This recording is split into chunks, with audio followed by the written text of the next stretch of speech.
I am so happy to be here. So, my thing is kids with disabilities, and the mom who talked about her son with autism is so in my heart, because that's what I do, is I work with families that have kids with autism and other disabilities. And I think we're on the edge of a new paradigm for how we can work with kids, and I'm so excited about this. So a mom wrote me this letter last week and said, "You taught me how to see and feel and know what my kid was communicating when I couldn't hear him." And it was it. Isn't that nice to know? In other words, it's the like child amazing. knows. And so what has happened here? What happened? Who taught who? This child said, "I'll come forth and I won't use words, and I'll teach you to become a vibrational interpreter." And she got it. How about that? And we got it. And now I want to do it and talk about it and still keep my job.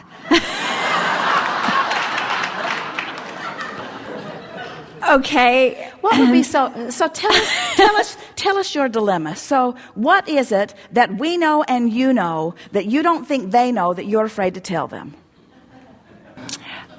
Who's they? Those who have the power to fire you. What is it that you know, that we know, that they don't know, that you're afraid that when you tell them, what is it? Okay, so here's my deal. So I've spent 20-some years becoming a credible academic, What right? is it that you know and we know that they don't know that you're afraid to tell them? It's this vibration thing. And it's about the language of okay, so... What is it that you know, that we know, that they don't know, that you're afraid to tell them? That they're just wrong. Well, they know that it's not working. They know that it's not working. They haven't found the answer, so they don't have anything to crow about. Their plan isn't working. But it's like a paradigm shift. It's like a core paradigm shift.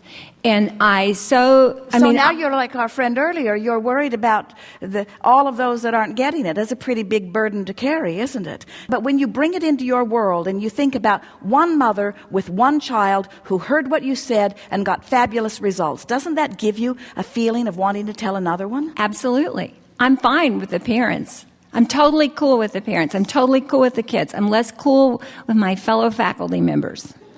And that's why the kids were born with autism. But if the language sends people over the edge and they go, "She's a flake, she's gone into woo-woo land, she's hanging out with those Abraham people again." They'd never say that. But you know what I'm saying?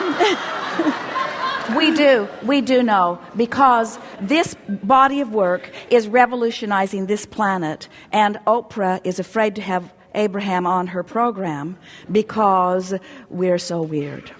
So we get what you're talking about. In other words, we're teasing you and torturing you a little bit. But it's good. We understand. Because... And a teacher is only as effective as his understanding of where the student is. And so what you're saying is, I want to find a way that I can express it and they can hear it. Yes. I don't want to express it in a way that is so far out that doors begin slamming shut before they've even heard what's going on. And that's why we're saying your interaction with one and then another will give you a sort of basis of confidence.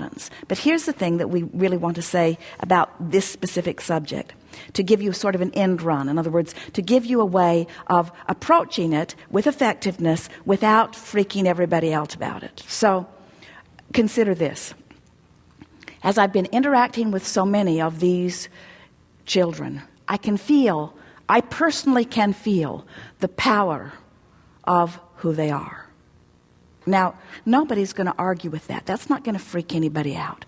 I can feel clarity from them that I don't always see.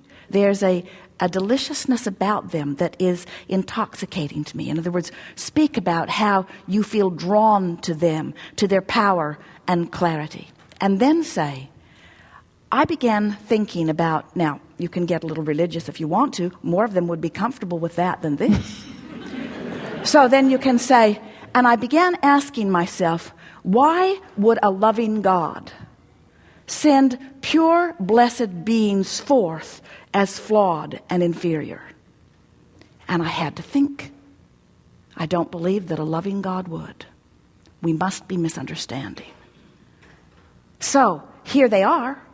And if a loving God would not send them forth as flawed, that took me to the thought, maybe they aren't flawed. Maybe they're different, but not flawed.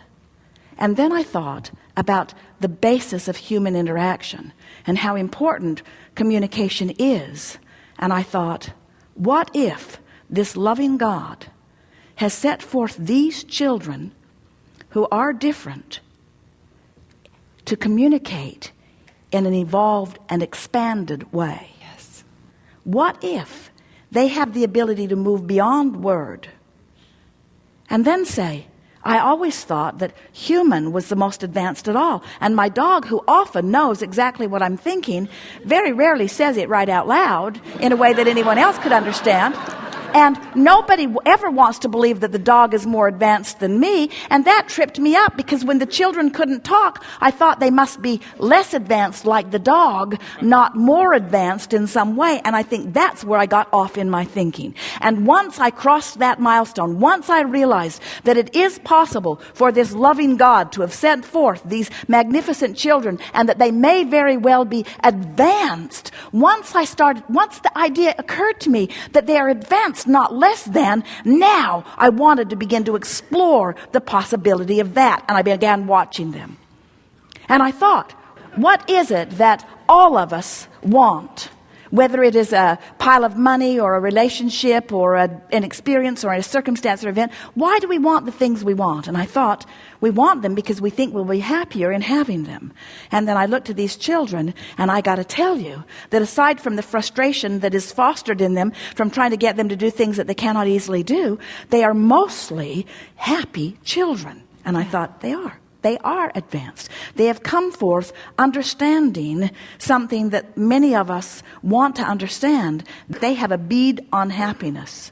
And then you can leave it there at first. You can say, so now my quest, I can feel that my mission, the goal that I've set for myself, I'm going to explore these children from the premise that they are advanced, not flawed.